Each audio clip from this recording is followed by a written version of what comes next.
What were the biggest takeaways between the Sixers and the Bucks? Was this the best Tyrese Maxey game we have seen in his career? Did Doc Rivers just have his career in Philadelphia saved? All that and more on the latest Sixers post-game live.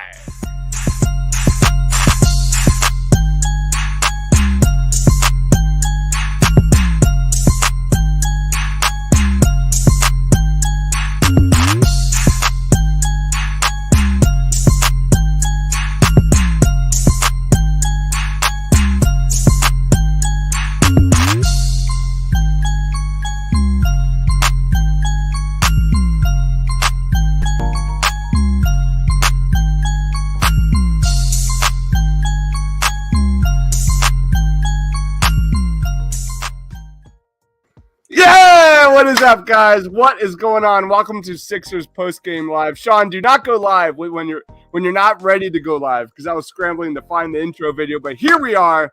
This was the Sixers team I signed up for in 2022-23. We are going to break it down, and help me do that, my man Sean _Bernard on one. Best Sixers Twitter follow. Period. What is up, Sean?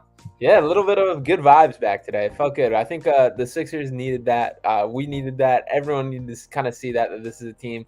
Much better effort on both sides of the ball, getting back, everything in between. Tyrese Maxey, we're going to get fully into it, but just flat out amazing tonight. Flat out amazing. Guys, if you're watching us live, please be sure to comment your thoughts. We are also watching the Phillies game live here. As the Phillies are making some noise here against Verlander in the fifth inning. We've already got a hot take tonight. Trade Joel Embiid, save the season. We're going to get into that. I'm not going that far, but I do kind of want to touch on that because I thought we learned something about this team tonight. But let's break down Tyrese Maxey's most epic game of the year. Tyrese Maxey finished the game with 44 points, 9 of 12 from three. He had 4 assists, only 2 turnovers. First Sixers player, I believe, ever to go 7 of 7 from 3 to start the game. Was absolutely outstanding. I thought that fourth quarter run he had really kind of put this game away. The Sixers were up 12, and you saw Tyrese Maxey go bang, bang, bang. 8 straight points, gave the Sixers a 19-point lead. He had an unbelievable floater off the backboard. You saw a Tobias Harris block that led to a Tyrese Maxey transition 3, then a behind-the-back pass from Harden to Maxey in Steph Curry land. Bang! Hit that 3. That Tobias Harris block, defense to offense was kind of the storyline of this game, which we'll get into a lot as well, because we have to talk about this defense, which we haven't seen all year long. But I'm going to throw it to you, man. What was your take on Tyrese Maxey? Yeah, and he was getting just grown man buckets tonight. It wasn't just easy catch and shoot threes. He was creating. He was hitting the hezzy. He was beating guys. He was using his pace to get downhill in a way that I needed to see and was looking to see more of throughout this year. So that was exciting to me. And I think it's cool just him kind of taking the moment, making it his game in a way that hasn't been the case this season. And obviously we're going to touch on the Embiid stuff, but he's a guy that needs to get his shots up. That has to be a priority within the Sixers offense. And he's a guy I think they should be pushing to get around 10 3-point attempts every game. That should be the goal for Tyrese Maxey because he's earned that as a shooter. He was literally perfect at halftime tonight. 10 of 10 from the field, 7 of 7 from 3. That's just crazy. And I mean, he's just ready. Starting right out of the gate, that first 3-pointer he hit was a double pump, leaning out of bounds, corner 3. And then from there, it just kind of set off. So I really think he jumped at the moment today and he earned it. This was his team tonight. Yeah, it was really fun. It was kind of a lot of what we saw in the preseason. Yeah. And no surprise, a lot of those games Tyrese Maxey went off in the preseason also did not have Joel Embiid. The ball, the tempo, the pace was up. The ball movement was the best we have seen all season long. And let's touch on that because I think there's a lot to learn from this game, is that Joel Embiid has to adjust to this Sixers team. This is the Sixers team I wanted to see from the jump, a team that pushes the pace, puts Tyrese Maxey in this kind of position to succeed, because that's when we see Tyrese Maxey fly. And I thought they did a great job with that tonight. When you talk about Embiid. Don't get me wrong. I think Joel Embiid is terrific, but like, is there a hard truth here? Is this a bad take, Sean? Like, some of the Sixers' problems are rooted in Joel Embiid's play style. As Yeah. good as he is, it is very difficult for a team to consistently win when you're running your offense through a big man who isn't a great passer and makes mistakes as he has throughout his career. It's easy to defend a big man like that and double team a big man like that when he's on the floor. I think the Sixers, most notably Joel Embiid, needs to adjust. What's your take? Yeah, I mean, I agree with that to an extent. I'll say like a lot of this is due to the era of basketball. It's just like it's really hard to build around a big man in today's NBA with how guard centric and wing centric that everything is. So Embiid's one of the rare combos that can do it. As the Phillies tie this up, I believe. I think that JT Realmuto just hit a ball off the wall. Schwarber scores. Is it a tie game? I'm not sure. I didn't see if 1 or 2 went in, but I don't know. I just two are in. Phillies tie game. Yeah, but for Embiid, I do think he is still the rare blend of center that you can build around, but he does have to adjust, like you said. What I think he needs to pick up is he should be looking at it being like, I need to get my butt in shape right now. I need to be able to get up and down the court like every other NBA player. It doesn't matter that you're a monstrous human being. You just have to be able to get up and down at the rate of these players. And B, just getting the ball out of his hands. We can't have so much like stand around and watch. It has to be Joel slinging it just like everybody else, popping around like that. And like there's still the aspect of when we get to the postseason, the game is going to slow down some, and that's going to play toward Embiid's strengths. But for like that can't be our only option. And to get regular season wins, you have to be able to play quicker, be able to get out in transition, and Embiid's got to kind of catch up to that. I fully agree, man. Quentin says getting AI vibes with Tyrese Maxey.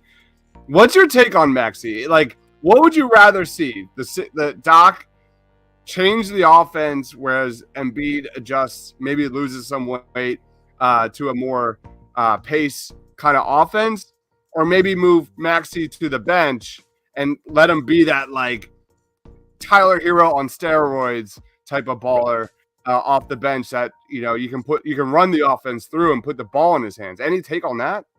Yeah, going into tonight, I thought I like the idea of the bench role and having him like minutes at a time during the game where it's his show to run, it's his team, and him being that centric option. I think there needs to be some sort of in general, they have to just play with the pecking order a little bit and making sure that it's like Maxey's still getting his touches with the big boys. Like even when Embiid's on the court, yeah. Maxey's still got to be a focal point of this offense. And like the pace and the burst that he has is even more of a threat than what Harden has. Like that has to be capitalized on, and offensively, like that opens up everything. So I think we were seeing a little bit of a step back in the James Harden than we saw the first couple games out of the gate. And I think Maxey's kind of filling that role. That's kind of the progression I'm more expected to see this season. So I think if he can start eating into that a little, I'm totally okay with that as well.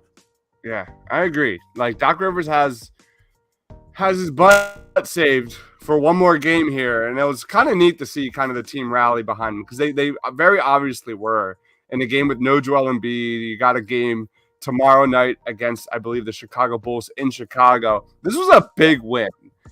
This was a monumental win for this team. It was honestly probably the most convincing win, and then Joel Embiid didn't play. It was the best defense they played, and I just really love the speed and the ball movement that we saw from this team tonight. Quentin says, "I'm sorry, Doc, you're not the problem." Let's not go that far, dude. All right, so here we are. I want to talk about this dude because I'm pretty sure this is the most burn he got all season, and that is Matisse Thybulle. Matisse Thybulle played 21 minutes tonight. He had 6 points. I think he had back-to-back three-pointers at that point. But he had 3 assists, a steal, 2 blocks. I'm not the biggest Matisse Thybulle guy. I'm going to say it right now. He kind of burned some bridges. I was a huge fan of his, and then it's been a roller coaster when it comes to Matisse Thybulle and my thoughts on that dude. But it was undeniable how much of an impact Matisse Thybulle had on this game. His hustle, his energy. That's something the Sixers, that effort that effort on defense is something the Sixers have not seen defensively all season long. It was undeniable that he had a huge impact in this game. What's your thoughts on Thibault? Yeah, totally. And I've found myself kind of in the opposite corner too, because I wouldn't consider myself a Matisse Thybulle guy either. But when you look at the issues the Sixers have had these past games, it's like you have to give this guy a shot. And to Doc's credit, he did. To Matisse's credit, he looked more confident shooting the ball. Ended up 2 for 5 for 3. He had that first possession where he kind of hesitated on one, and I literally out loud, I'm like, "This is over." Like Doc's whatever. And then he had his second one blocked, but then from there he banged back-to-back ones and looked like a respectable 3-and-D guy. The things he does defensively, him and Melton specifically next week, I love that. Just like the amount of length and arms and getting everywhere. That's something like due to the deficiencies the teams have, we have to use that. And even though he's limited offensively, that's such like a glaring hole in this team that Matisse has unfortunately become necessary to this rotation, I feel. Yeah, if there was any take of this team 5 games in was this team truly lacked an identity on offense, on defense. They could not get in rhythm on offense, but they were not generating enough transition buckets. They were not generating enough defense to offense points. And I thought it was just a completely night and day story here tonight against Toronto. That Melton-Thybulle combination, that needs to be like a major feature of this team moving forward. I don't know what Doc's going to do with Embiid coming back, but De'Anthony Melton was sensational in this game. He had 13 points, 5 steals. 5 steals. He also had 6 assists. The dude is like good. All right, so I was a little skeptical about Melton coming in as like a secondary ball handler, but the way he like feeds some of James Harden's passes like in the middle of the floor and can read the double team and find open shooters way better than I thought he could. I was really impressed with the Melton and Thybulle duo, but like, what are your thoughts on Melton tonight? Yeah, I like him a lot. I think when it's all said and done, he might end up being the most like impactful addition to this team. I think he might make a bigger impact than Tucker, whether fortunately, unfortunately, however you want to view that through. But looking at Melton, I also really like him in kind of that like Bruce Brown type role. I thought he did a lot as like a screener for Harden, being able to get the rock, make a decision. Yeah, I don't necessarily like him as like a lead ball handler, but in that kind of like split decision thing, I thought that was really cool and really liked how that looked.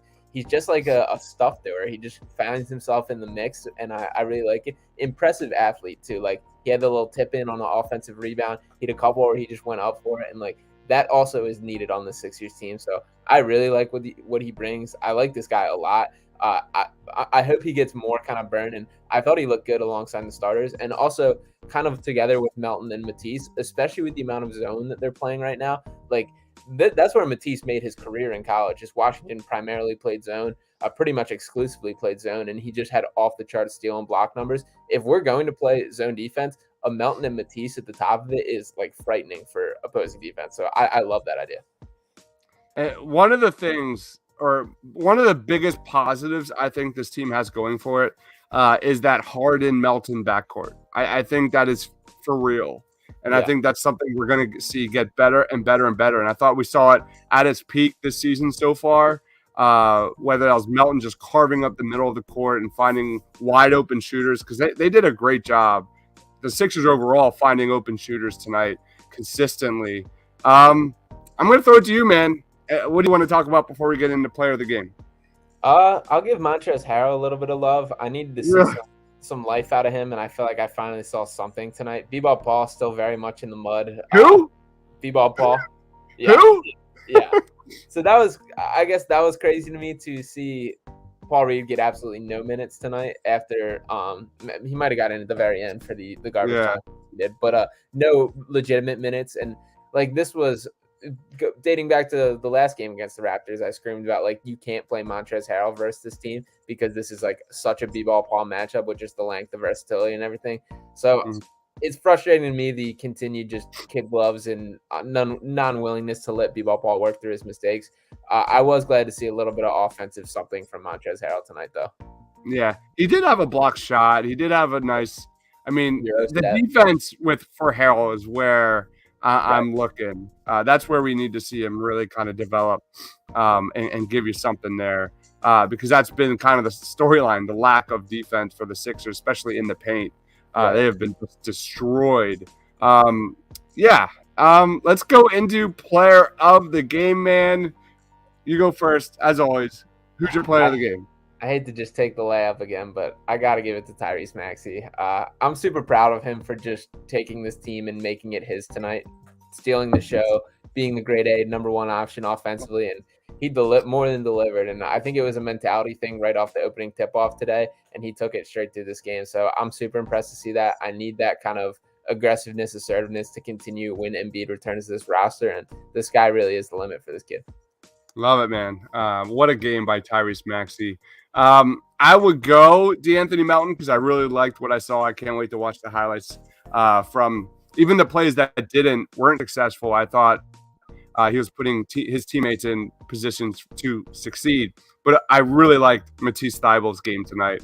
If there was a winner of tonight, it had to be Matisse Thybulle and Doc Rivers getting convinced that Matisse Thybulle deserves to be on the court. I thought, again, Thybulle was very good tonight, 6 points. He's only a +1.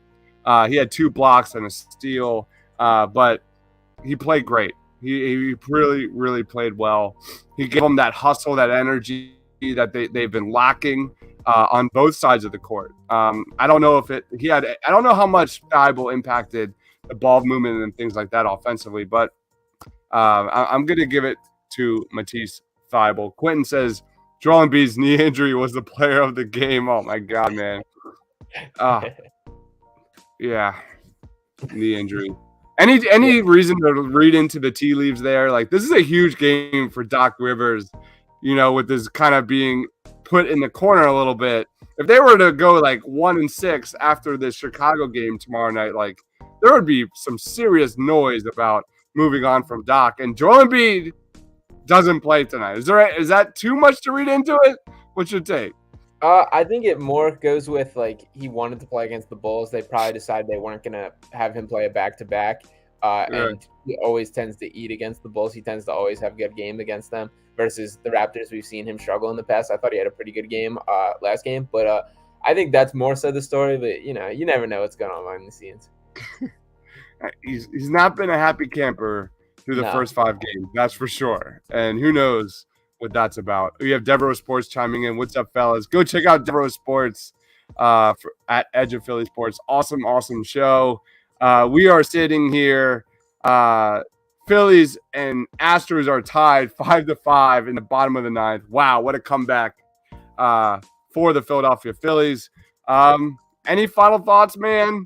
And plugs before we wrap this up. Yeah, difficult stretch for the Sixers here a little bit, so good to see some life. They'll fly out to Chicago after this. Another big game there.